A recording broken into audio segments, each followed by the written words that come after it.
Ms. Bella, do you recognize the defendant seated here in the courtroom wearing the purple tie? Yes. Indicating Dr. Murray, the defendant. Yes. Did you meet Conrad Murray in February of 2008? Yes.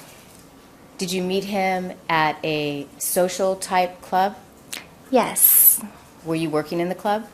Yes. Was that club located in Las Vegas? Yes. Ms. Bella, from that first meeting with Conrad Murray, did he give you his telephone number? Yes. And at some point after you met, did you contact him on the phone number that he had provided to you when you met in the club? Yes. And after your first meeting, did you and Conrad Murray communicate back and forth? Yes. And describe for me the types of communications that you had with him, please.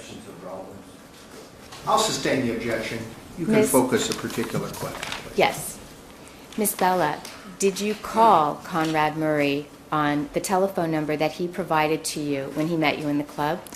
Yes. Did he call you back, or did he make contact by calling you? Yes. Did Conrad Murray send you text messages? Yes. Did you text message Conrad Murray back on the phone number that he had given you? Yes. Miss Bella, did Conrad Murray send you a text on June 25th of 2009? Yes.